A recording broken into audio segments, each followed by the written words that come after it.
받으실 기록된 하나님의 말씀은 사무엘상 24장 8절에서 22절까지 보시겠습니다. 사무엘상 24장 지난주 이후에 나머지 부분입니다. 8절에서 22절까지 구약성서 449페이지에 있습니다.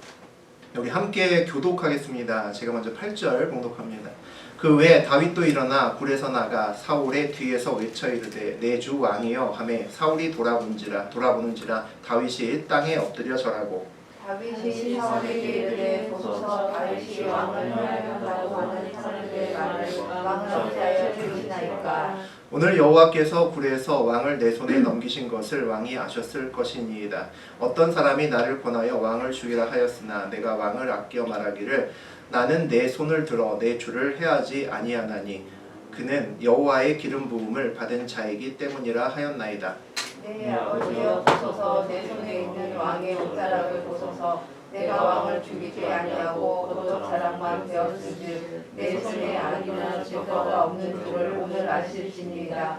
왕은 내 생명을 창자하려 하시나 나는 왕에게 범죄한 일이 없나이다. 여호와께서는 나와 왕 사이를 판단하사 여호와께서 나를 위하여 왕에게 보복하시려니와 내 손으로는 왕을 해하지 않겠나이다. 내 속담에 말하기를 악은 악인에서 난다 하였으나 내 손이 왕을 해하지 아니하리이다. 이스라엘 왕이 누구를 따라 나왔으며 누구의 뒤를 쫓나이까 죽은 개나 벼룩을 쫓음이니이다.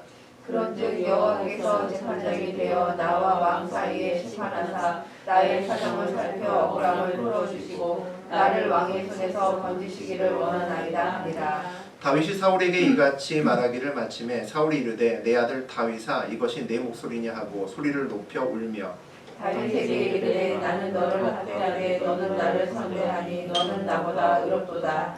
내가 나 선대한 것을 오늘 나타낸다니 여호와께서 나를 내 손에 넘기셨으나 내가 나를 죽이지 아니하였도다. 사람이 그의 원수를 만나면 그를 평안히 가게 하겠느냐. 내가 오늘 내게 행한 일로 말미암아 여호와께서 내게 선으로 갚으시기를 원하노라. 보라 나는 내가 반드시 왕이 될 것을 알고 이스라엘 나라가 내 손에 견고히 설 것을 아노니 그런즉 너는 내 손을 끊지 아니하며 내 아버지의 집에서 내 이름을 멸하지 아니할 것을 이제 여호와의 이름으로 내게 맹세하라 하니라. 예, 함께 읽겠습니다. 다윗이 사울에게 맹세하매 사울은 집에 돌아가고 다윗과 그의 사람들은 요새로 돌아가니라. 하나님 말씀입니다. 아멘. 네, 우리 사무엘상 24장 우리 8절에서 22절까지 같이 보셨습니다. 우리 그 내용 가지고 내려놓으면 드러나는 것이 있다. 내려놓으면 드러나는 것이 있다라는 제목으로 함께 은혜 나누겠습니다.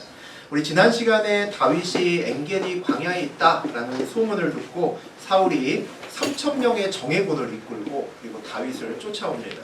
엔게디에 도착한 사울이 갑자기 용변이 급해졌죠. 그래서 근처에 있는 나무굴이나 후다닥 뛰어들어갑니다. 아마 무기도 없이 아마 혼자 들어갔겠죠. 그런데 그 굴에 다윗과 그의 부하들이 이미 자리 잡고 있었는데 그 굴로 들어왔었다라고 이야기했습니다. 누가 봐도 다윗이 사울을 죽일 수 있는 진짜 절호의 기회구나 라고 생각할 수 있죠. 다윗의 부하들이 하나님이 당신에게 주신 진짜 기가 막힌 기회입니다. 가서 당신이 하나님 말씀대로 행하소서 사울의 목숨을 빼앗으소서 그렇게 부축입니다. 사울이 칼을 들고 몰래 사울의 근처까지 갑니다. 그런데 사울의 겉옷자락만 베고 돌아왔었다라고 이야기했습니다. 그리고 다윗은 그의 부하들에게도 사울을 절대 건드리지 말라고 그렇게 명령을 합니다. 다윗은 사울의 생명을 다윗이 취하는 것이 하나님의 뜻에 합당하지 않다라고 생각했기 때문입니다. 아무것도 모르는 사울은 용변을 잘 해결하고 굴 밖으로 유유히 그냥 나갑니다. 원수가 나가는 것을 다윗도 그냥 넋놓고 쳐다보고 그리고 다윗의 식구들도 역시 넋놓고 쳐다보고 그냥 내버려 둡니다. 참 이해할 수 없는 다윗의 행동에 대해서 우리 지난 시간에 함께 나누었습니다. 오늘 그 다음의 이야기죠. 우리 8절 같이 읽어보겠습니다. 그 후에 다윗도 일어나 굴에서 나가 사울의 뒤에서 외쳐 이르되 내 주 왕이여 하매 사울이 돌아보는지라 다윗이 땅에 엎드려 절하고. 다윗이 굴에서 아무것도 모르고 용변 잘 놓고 그 다음에 가고 있는 사울을 뒤에서 물론 충분한 어떤 거리를 뛰었겠죠. 그 다음에 뒤에서 큰 소리로 외쳐 부릅니다. 앞서가던 사울이 깜짝 놀라서 뒤를 쳐다봅니다. 누군가 자기를 부르니까 놀라 쳐다봤겠죠. 뒤돌아보니까 다윗이 보이는 겁니다. 근데 다윗의 서 있는 그 위치가 자기가 조금 아까 용건로로 들어갔다 나온 그 굴 앞에 다윗이 서 있는 거죠. 거기서 서서 다윗이 부르니까 얼마나 깜짝 놀랐을까요? 아마 우리가 사울이라면 머리가 쭈뼛쭈뼛 서고 등에 아마 식은땀이 쭉 흘렀을 겁니다. 와, 나 죽을 뻔했구나. 방금 전에 죽을 뻔했구나. 이런 생각이 들었겠죠. 내 주 왕이여 라고 이야기를 합니다. 다윗이 사울을 내 주인이여 라고 이렇게 부릅니다. 사울에게 존경과 경의를 표하는 거죠. 그것으로 끝나지 않고 다윗이 땅에 엎드려 절하고 라고 되어 있습니다. 다윗이 사울을 향해 땅에 엎드려 절한다는 것은 완전히 복종하고 당신을 경외합니다, 존경합니다 라는 표현을 합니다. 자기를 죽이려고 하는 원수를 죽일 수 있었던 절호의 기회를 그냥 스스로 놓치고 스스로 그냥 내버려 두고 그 원수 앞에서 왕이시여 내 주인이시여 그리고 엎드려 절하는 다윗을 볼 수 있습니다. 지난주도 이해하기 참 힘들었는데 오늘도 여전히 이해하기 좀 어려운 행동을 계속 다윗이 하고 있습니다. 사울은 다윗의 원수이기도 하지만 다윗의 부하의 원수이기도 합니다. 그런데 다윗이 사울을 죽이지 말라고 하니까 그 말 한마디에 600명의 무하들이 600명이나 되는 부하들이 그 안에 있으면서 한 사람도 어기지 않고 그냥 그 명령을 들었다는 거죠. 얼마 전에 우리 그일라 이야기를 함께 나누었습니다. 그일라에 블레셋이 쳐들어왔을 때 부하들이 다 반대했습니다. 거기 가면 우리 죽는다고 다 반대했는데 다윗이 가자 그랬죠. 하나님이 저기 가라고 했다. 그러니까 가자라고 했더니 600명이 다 따라 나섰습니다. 놀라운 일이죠. 다윗도 대단하지만 그 밑에 있는 그 부하들도 참 대단하다라는 생각이 듭니다. 내가 이해되지 않는 명령을 내 윗사람이 하는데 그걸 그냥 따른다는 것은 쉽지 않기 때문입니다. 앞으로도 다윗의 부하 얘기들이 종종 나오는데 다윗의 부하들은 참 순종적입니다. 참 다윗에게 충성을 다합니다. 정말 목숨을 다해서 다윗을 위해서 전쟁터에 앞장서는 사람들이 굉장히 많습니다. 이익에 따르는 명령에 순종하는 것은 쉽습니다. 사장이 어떤 이익이 많이 나는 일을 나에게 맡겨주면 기대도 되는 거죠. 야, 나가서 이거 잘하면 우리 사장님이 인센티브 좀 듬뿍 주지 않을까? 그런 생각을 누구나 하게 됩니다. 그런데 손해볼 수밖에 없는 일을 시키면 화가 납니다. 이거 잘해도 표시도 안 나고 또 손해가 커지면 그 손해의 일부분을 또 내가 감당할 수도 있기 때문이죠. 그런데 다윗의 부하들은 그런 손해를 나도 볼 수밖에 없는 상황에 명령에도 순종한다는 겁니다. 다윗의 부하들이 쉽지 않은 상황에도 순종하는 것은 오늘 다윗과 같은 이런 모습, 이런 순종의 모습을 계속해서 그의 부하들에게 보여줬기 때문이라고 저는 생각합니다. 지금은 다윗이 왕이 되기 전에 하나님께 훈련받고 연단받는 그런 시간입니다. 다윗이 하나님께 지금 분명히 훈련받고 있지만 사실 다윗의 주변에 있는 사람들도 다윗 때문에 함께 훈련을 받고 있는 겁니다. 하나님은 다윗을 훈련시키고 주변의 사람들은 훈련받는 다윗의 모습을 보고 그들이 그 모습을 보고 훈련을 받습니다. 그래서 다윗이 스스로 어떻게 하나님 앞에 바로서고 그 훈련을 감당하느냐가 아주 중요하다는 거죠. 다윗 한 사람이 온전히 하나님께 그 권위에 대해서 순종하고 훈련받으면 그의 부하들도 그와 함께 온전히 하나님께 훈련받는 자리에 설 수 있기 때문입니다. 그래서 우리 누군가가 여러분의 어느 한 사람이 저도 포함해서 하나님께 연단받거나 훈련받고 있을 때 우리의 그 연단받는 동안에 우리의 모습, 우리의 말과 행동과 같은 것들이 정말 중요합니다. 정말 조심해야 된다는 거죠. 연단받는 나의 모습이 함께 있는 나와 같은 배를 타고 있는 공동체, 보통 가족이 제일 1순위가 되겠죠. 그 가족들의 누구에게 굉장히 큰 영향을 줄 수 있기 때문입니다. 내가 하는 믿음의 결단과 행동을 내 가족 그리고 친한 사람들이 모두 다 주목해서 보고 있습니다. 내가 어떤 모습을 보이냐에 따라서 다른 누구에게 나의 모습이 믿음의 도전이 될 수도 있고 다른 사람에게 또 나의 모습이 믿음의 시험거리도 될 수가 있습니다. 하나님 앞에 서 있는 연단받는 내가 어떻게 서 있냐에 따라서 내 주변의 삶이 바뀔 수 있다는 거죠. 우리 9절과 10절 보시겠습니다. 다윗이 사울에게 이르되 보소서 다윗이 왕을 해하려 하는 사람들의 말을 왕은 어찌하여 들으시나이까. 오늘 여호와께서 불에서 왕을 내 손에 넘기신 것을 왕이 아셨을 것이니이다. 어떤 사람이 나를 권하여 왕을 죽이라 하였으나 내가 왕을 아껴 말하기를 나는 내 손을 들어 내 주를 해하지 아니하리니 그는 여호와의 기름 부음을 받은 자이기 때문이라 하였나이다. 오늘 굴에서 다윗이 사울을 죽일 기회가 분명히 있었음에도 불구하고 그렇게 하지 않았다라고 얘기를 합니다. 이것을 보면 왕 주변에서 지금 내가 왕을 죽인다, 저 사람이 왕을 죽일 거다, 다윗이 왕을 죽이려고 하고 있다 라는 말들은 전부 다 거짓말이라는 거죠. 그러면 내가 이미 굴에서 왕을 죽였을 거라고 그렇게 이야기를 합니다.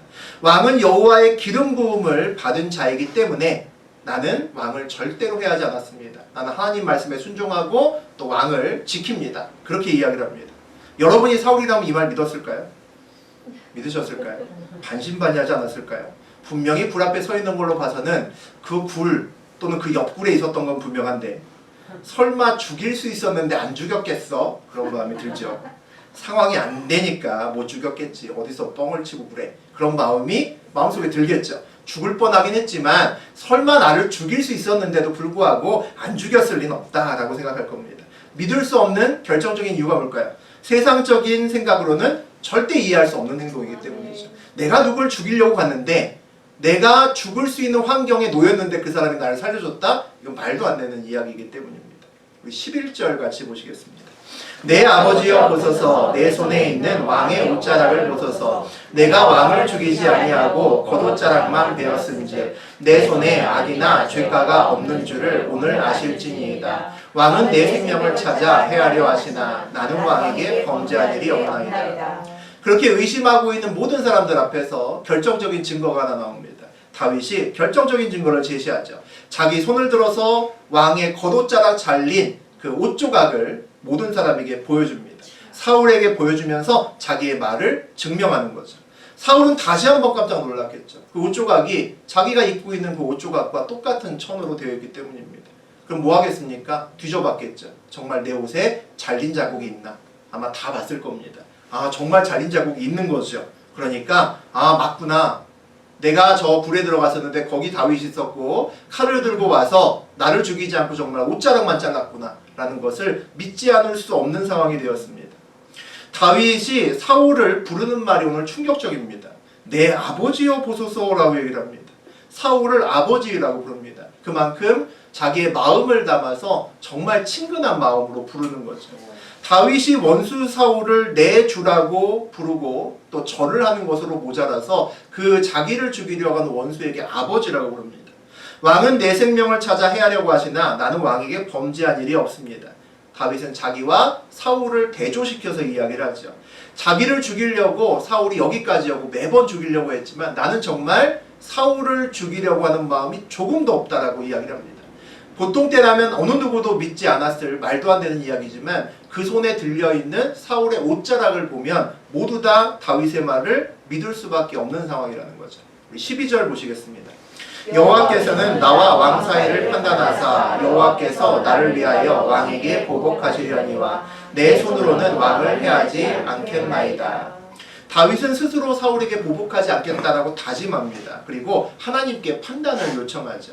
여호와께서는 나와 왕 사이를 판단하사 여호와께서 나를 위하여 왕에게 보복하시려니와 하나님께서 판단하고 하나님께서 죄를 물으시고 하나님께서 행하신다. 그 심판하신다라는 이야기를 합니다. 이 일의 모든 것을 하나님께 맡긴다라고 이야기를 하죠. 우리 그리스도인은 저하고 여러분은 기도로 승부한다라고 이야기를 합니다. 우리는 무릎으로 승부하는 사람이다라고 이야기를 하죠. 어렵고 힘든 문제가 생기면 그 문제만큼 우리는 기도하면 되고 더 깊이 더 자주 기도하면 그것으로 된다라고 믿는 사람들입니다. 그렇게 믿고 살죠. 기도로 승부한다는 것은 하나님의 뜻을 알고 하나님이 응답하시면 그대로 순종하겠다라는 마음을 전제로 합니다. 그래야지 기도하는 의미가 있겠죠. 교회를 다니면 기도는 누구나 다 합니다. 그런데 기도의 응답대로 순종하는 사람은 생각보다 그렇게 많지 않습니다. 하나님의 뜻이 때로는 나의 뜻과 비슷하거나 뭔가 좋아 보이는 때도 있지만 그렇지 않을 때도 많습니다. 때로는 이해되지 않고 내 생각과 많이 다르다라고 느껴지는 때가 많다는 거죠. 하나님을 전적으로 신뢰하지 않으면 응답받아도 그 길을 갈 수 없습니다. 다윗처럼 힘들게 버티다가 지금처럼 와 이번이면 되겠다. 내가 사울을 잡을 수 있는 저로의 기회다. 그런데 하나님이 하지마 그러면 돌아설 수 있는가의 문제입니다. 참 어려운 일이죠. 우리 13절 보시겠습니다. 옛 속담에 말하기를 악은 악인에게서 난다 하였으니 내 손이 왕을 해하지 아니하리이다. 악은 악인에게서 나니 다윗은 악인이 아니란 이야기죠. 그러니까 왕을 해치는 악의 일을 나는 할 수 없습니다 라고 이야기를 합니다. 당시에 유행했던 속담을 빗대서 이야기를 하는 거죠. 다윗은 사울을 죽이는 것을 악이라고 이야기를 합니다.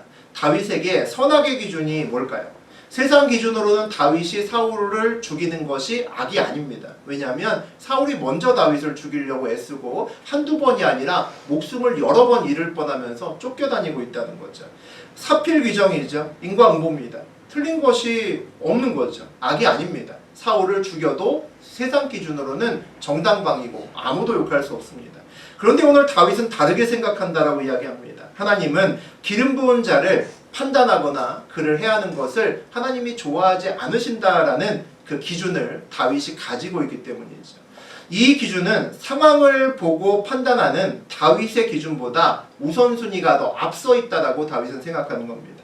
선악의 기준을 상황이 아니라 하나님 말씀에서 먼저 찾겠다라는 것이 다윗이 생각하는 기본적인 사고 방식이라는 거죠. 하나님의 뜻에 합하면 선이고 하나님의 뜻에 다르면 악이라고 생각합니다. 상황에 따라 판단하는 것은 같은 상황에서도 보는 시각에 따라서 어떤 사람은 A가 선이고 어떤 사람은 B가 선이라고 그렇게 이야기를 합니다. 아마 많이 느끼셨을 겁니다. 똑같은 상황에서 이 사람 말 들으면 싸운 사람들 중에 한 사람 말 들으면 그 사람 말이 맞고 반대편 사람 얘기 들으면 또 그 말이 맞는 것 같습니다. 말씀으로 먼저 판단하는 것은 상황과 상관없이 내가 절대 기준의 몇 가지를 갖고 있다는 겁니다. 말씀은 늘 상황보다 앞서 있기 때문이죠. 우리 14절과 15절 보시겠습니다. 이스라엘 왕이 누구를 따라 나왔으며 누구의 뒤를 쫓나이까? 죽은 개나 벼룩을 쫓음이니이다. 그런즉 여호와께서 재판장이 되어 나와 왕 사이에 심판하사 나의 사정을 살펴 억울함을 풀어주시고 나를 왕의 손에서 건지시기를 원하나이다 하니라. 우리 다윗이 다시 사울에게 묻고 있습니다. 왕이시여 누구를 쫓고 있습니까? 죽은 개나 벼룩을 쫓고 있는 거 아닙니까? 이렇게 이야기를 합니다. 죽은 개나 벼룩을 쫓는다. 무슨 생각이 듭니까? 그걸 왜 쫓아? 라는 느낌이 드는 거죠. 나를 지금 찾아서 쫓는 것이 아무 무의미하고 정말 무가치한 일인데 이스라엘 왕이신 왕이 이상한 일을 하고 있습니다. 라고 이야기를 하는 겁니다. 그리고 나서 다시 하나님을 이 문제에 개입을 시키시죠. 하나님이 재판장 되시고 자기의 억울함을 풀어주시옵소서. 내가 풀 수 없으니까 하나님께서 중지하셔서 사울에게 다윗이 그런 사람이 아니라고 말씀해 주시든지 어쨌든지 간에 이 상황을 주님께 맡깁니다. 내가 해결할 수 없는 상황을 맡깁니다. 우리 16절, 17절 보시겠습니다. 다윗이 사울에게 이같이 말하기를 마침에 사울이 이르되 내 아들 다윗아 이것이 내 목소리냐 하고 소리를 높여 울며 다윗에게 이르되 나는 너를 학대하되 너는 나를 선대하니 너는 나보다 의롭도다. 다윗의 긴 외침을 들은 사울의 의외의 반응입니다. 다윗도 이해가 안 되는데 사울도 여전히 이해가 안 되죠. 내 아들 다윗아 이것이 내 목소리냐고 소리를 높이 울며 라고 되어 있습니다.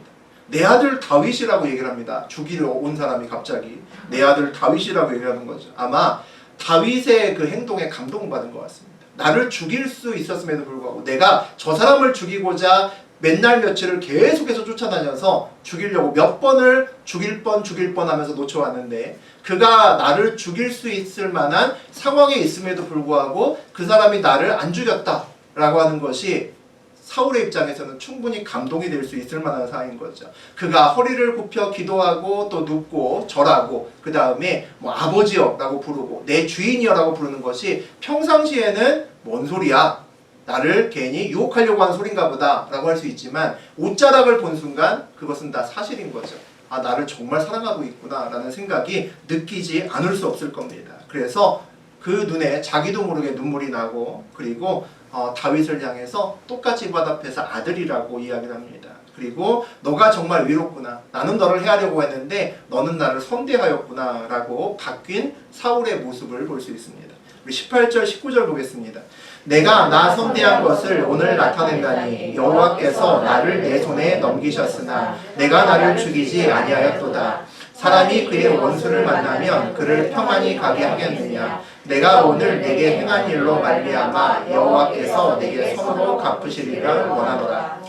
다윗이 선한 마음을 가졌다는 것이 오늘 드러났다라고 이야기를 합니다. 그런 얘기가 나오죠. 오늘 그 마음을 사울이 비로소 봤다라고 이야기를 합니다. 마음은 보인다라는 거죠. 우리의 마음은 보입니다. 우리 행위와 함께 있을 때 어떤 상황이 가면 우리의 마음은 상대편에게 보이게 되어 있습니다. 그동안에 다윗이 사울에게 저는 악한 마음 없습니다. 그런 얘기를 많이 했었습니다. 그리고 그 주변에 있던 요나단이나 또 얼마 전에 다루었던 노베 제사장 그런 사람들도 와서 다윗은 정말 충실한 사람입니다. 당신은 충신입니다. 라고 이야기를 하였지만 사울은 믿지 않았습니다. 그런데 오늘 사울이 다윗의 선한 마음을 비로소 내 눈으로 봤다라고 고백하는 것을 볼 수 있습니다. 사람이 그의 원수를 만나면 그를 평안히 가게 하겠느냐? 이게 세상의 원리인 거죠. 세상에서는 원수를 만났을 때 그에게 내가 해를 가할 수 있음에도 불구하고 그냥 보내는 경우는 없다라고 이야기를 합니다. 이것이 세상의 이치이면서 사울의 삶의 원리도 되는 거죠. 그런데 오늘 이 다윗은 이 원리에 따라서 행하지 않았습니다. 그래서 하나님의 사람은 세상에서 구별될 수밖에 없다는 거죠. 기준이 다르기 때문입니다. 같은 상황에서도 다른 판단을 하고 다른 행동을 하는데 구별되지 않으면 그게 이상한 거죠. 그리스도인이라면 세상을 살아가면서 또 가족 간에 살아가면서 믿지 않는 사람들 앞에 살아가면서 꽤나 자주 어머 왜 그렇게 하셨어요? 이런 질문을 받으셔야 됩니다. 왜 그냥 손해보고 가만히 계세요? 라는 이야기를 들으셔야 된다는 거죠. 그런 질문을 내가 종종 받기 시작한다면 아 내가 바뀌고 있구나. 내가 구별되고 있구나. 내 기준이 뭔가 달라지고 있구나 라고 하는 것을 이제 내가 깨달을 수 있다는 겁니다. 20절과 21절 보시겠습니다. 보라 나는 내가 반드시 왕이 될 것을 알고 이스라엘 나라가 내 손에 견고히 설 것을 아노니 그런즉 너는 내 손을 끊지 아니하며 내 아버지의 집에서 내 이름을 멸하지 아니할 것을 이제 여호와의 이름으로 내게 맹세하라 하니라. 사울은 앞으로 자기 다음에 다윗이 자기를 이어서 왕이 될 것을 알고 있다라고 이야기합니다. 그리고 자기 아들 요나단이 다윗에게 했던 이야기와 동일한 요구를 합니다. 사울의 후손을 선대해 달라라고 이야기를 합니다. 이 요구를 보면 진짜 염치 없는 요구죠. 여태까지 사울을 죽이고 또 그의 가족들도 다 죽이려고 쫓아다녔습니다. 그런데 계속해서 괴롭혀 왔으면서 오늘 하는 소리가 네가 나중에 내 왕이 되면 내 다음에 왕이 되면 내 후손들은 그냥 다 선대하고 목숨을 다 부지해줘 라고 이야기를 하는 겁니다. 그 다음 뭐라고 얘기를 하냐면 여호와의 이름으로 내게 맹세하라. 별로 여호와 이름을 거론하지 않는 사울이 여호와 이름으로 내게 맹세하라 그럽니다. 뻔뻔한 사울이 하나님의 이름으로 맹세를 요구합니다. 여러분 왜 그런다고 생각하십니까? 왜 이런 뻔뻔한 약속에 하나님을 개입시키는 걸까요? 다윗은 하나님의 이름으로 맹세하면 어떤 약속이라도 지킨다라는 것을 알기 때문입니다. 이것이 보이는 믿음이라는 거죠. 믿지 않는 사람도 저 사람의 입술에서 하나님 얘기가 나오면 그 이야기는 반드시 지킨다라는 것을 남들도 안다는 겁니다. 그런 믿음을 주변에 보이시는 저하고 여러분들이었으면 좋겠습니다. 내 주변에 믿지 않는 사람들을 변화시키고 그들로 하여금 하나님을 만날 수 있게 하시려면 먼저 믿음, 하나님을 먼저 믿은 저와 여러분이 잘 하셔야 됩니다. 우리가 그들에게 우리의 하나님을 보여줄 수 있어야 된다는 거죠. 믿는 사람들이 믿지 않는 사람들에게 하나님을 보여주는 방법은 믿음을 보여주는 겁니다. 하나님이 정말 살아계시는 그분을 향해서 살아가고 그분의 기준을 따라가는 우리를 보면 아 나는 하나님이 안 보이지만 저 사람은 하나님을 보고 있구나라고 믿을 수 있다는 거죠. 그게 우리가 우리의 믿음을 드러내야 되는 이유입니다. 22절 보시겠습니다. 다윗이 사울에게 맹세하매 사울은 집으로 돌아가고 다윗과 그의 사람들은 요새로 올라가니라. 이제 모든 일이 이제 일단락됐습니다. 사울은 집으로, 다윗은 자기의 처소로 왔습니다. 서로 죽일 듯이 모였는데 마지막에서는 서로 그냥 집으로 돌아갔습니다. 매번 다윗이 죽을 뻔하다가 겨우 구살생으로 살아나고를 반복했는데 오늘은 특이한 일이 벌어졌죠. 사울이 죽을 뻔한 위기를 넘어가는 그런 장면을 보았습니다. 그리고 각각 처소로 돌아갔죠. 각각의 처소로 돌아갔다는 것은 이제 전쟁이 없다는 이야기겠죠. 휴전 상태입니다. 다윗이 사울이 다윗을 더 이상 쫓지 않을지도 모르겠구나라는 생각이 듭니다. 아마도 다윗이 자기를 죽일 수 있었음에도 불구하고 놓아준 것을 보고 감동을 받았을 겁니다. 심경의 변화가 일어났기 때문이죠. 영화로 보면 이 정도에서 해피엔딩으로 마무리 질 수도 있을 겁니다. 그런데 실제로는 그렇지 않죠. 잠깐의 평화가 왔지만 몇 시간 후에 계속해서 다윗을 쫓아가는 사울을 우리는 또 봅니다. 이 평화가 오래가지 않는다는 거죠. 사울이 잠시 마음을 바뀐 듯 했지만 정말 잠시였다는 겁니다. 우리가 좋은 영화를 보고 또 좋은 책을 보고 감동을 받을 때가 있습니다. 눈물도 울컥 나오고 영화를 보고 나서 막 감동이 가고 그 장면이 오랫동안 또 마음에 남아있는 경우도 있습니다. 그런데 다 그런 것은 아니지만 거의 대부분의 영화나 책을 보고 난 감동은 보통 감동으로 끝납니다. 그것이 나의 삶을 바꾸는 경우는 드뭅니다. 잠시 잠깐 그것 때문에 내가 울컥해서 나도 좀 불쌍한 사람을 도와야겠다 라는 생각을 했다가도 일정 시간 지나면 원래 내 모습대로 보통 돌아갑니다. 하나님의 말씀을 통한 감동이 영화나 소설을 본 후에 감동적인 어떤 나의 지적인 동의나 감정적인 동의로 끝나서는 안 된다는 거죠. 감동으로 끝나지 않고 행동에 나의 기준에 영향을 줘야 됩니다. 행동에 영향을 준다는 것은 그 감동이 내 가치체계와 인식체계에 변화를 가져온다는 뜻이죠. 오늘 사울은 감동을 받아 변한 듯하지만 일시적입니다. 그의 가치체계는 그대로이기 때문입니다. 감정적인 일시적인 변화만 있었기 때문이죠. 여전히 왕의 자리가 제일 중요한 것은 사울의 원래 가치체계 그대로라는 겁니다. 그래서 그는 잠시 잠깐 물러났지만 또다시 왕의 자리가 눈에 들어오기 시작하면 다윗을 다시 쫓아올 겁니다. 말씀이 내 안에 들어와서 우리의 삶의 기준을 흔들어야 됩니다. 내 삶에 말씀이 기준이 돼서 내 삶을 변화시켜야 된다는 거죠. 이게 신앙인의 힘이 있는 그런 삶을 살아가는 방법입니다. 말씀이 인도하는 삶이 무엇인지 볼 수 있게 된다는 거죠. 말씀이 내 삶을 인도해야 살아있는 신앙인이 될 수 있습니다. 살면서 찾아오는 기회가 있습니다. 영적인 눈으로 보면 이 세상적인 기회가 정말 승리의 기회, 반전의 기회일 수도 있고 아니면 믿음의 시험일 때도 있습니다. 그래서 우리가 어떤 기회가 오면 이 기회를 잘 구분할 수 있어야 믿음으로 결단을 할 수가 있습니다. 이게 참 어려운 이야기입니다.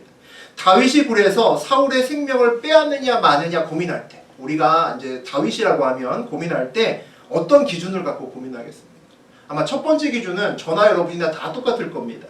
지금 사울을 죽이면 내 인생은 편안해질 것이고, 지금 사울을 죽이지 않으면 사울이 이 굴을 나가는 순간 나는 또 저 사울에게 쫓겨다녀야 될 텐데 라는 첫 번째 기준이 있습니다.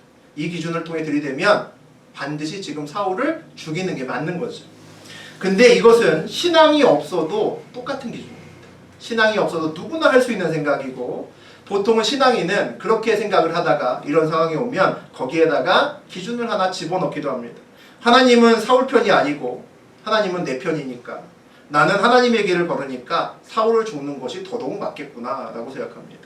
세상의 기준에 하나님의 뜻을 살짝 더해서 한다는 거죠. 잘못하면 내 뜻을 하나님의 뜻으로 포장할 수 있구나라는 위험성도 역시 안고 있습니다. 어떤 일에 대해서 판단할 때 다른 기준을 하나 더 들이대고 그렇게 봐야 될 필요가 있습니다. 이 경우에 그 기준이 또 하나가 뭐냐면, 지금 다윗이 사울을 죽이면 하나님의 영광이 드러날까를 물어볼 수 있다는 거죠. 다윗이 사울을 죽이면 다윗의 부하 600명은 박수치고 난리가 나겠죠.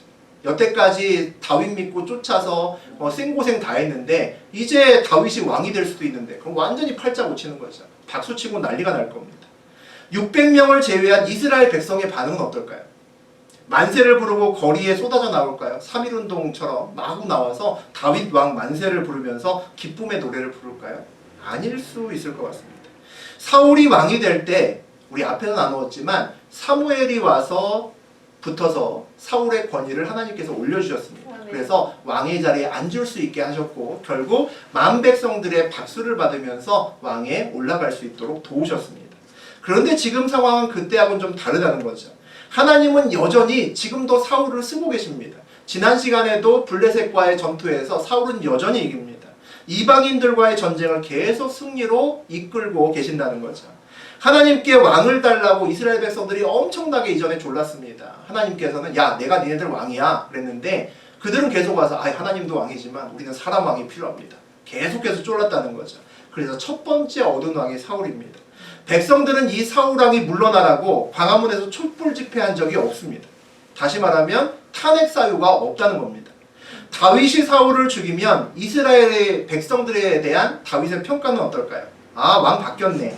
왕권 가지고 사울하고 다윗하고 엄청나게 박터지게 싸우더만 결국 다윗이 이겼네. 사울이 이길 줄 알았는데 다윗이 이겼나봐. 야, 다윗 대화단하네. 이렇게 평가를 받는다는 거죠. 무슨 얘기일까요? 이 이야기가 하나님의 영광이 아니라 다윗의 영광으로 끝난다는 겁니다. 사울은 하나님의 버림을 받은 것이 맞습니다. 우리 중간에 읽다가 사무엘서에서 몇 번 봤었죠. 하나님은 사무엘에게 그렇게 말씀하셨습니다. 내가 사울을 버리고 앞으로 다윗을 택할 거다라고 말씀하셨습니다. 하지만 다윗에게 그런 이야기를 직접 했다는 기록은 아직 없고 내가 사울을 버렸으니 네가 심판해라 라고 하지도 않았습니다. 그래서 지금은 하나님의 기름 부으신 자를 해하면 안 된다라고 하는 하나님의 가장 기본적인 원칙이 다윗의 이권과 상황을 앞서는 것이 맞다는 거죠. 같은 상황을 어떤 시각과 어떤 잣대로 보느냐에 따라서 전혀 다른 해석을 할 수 있다는 겁니다.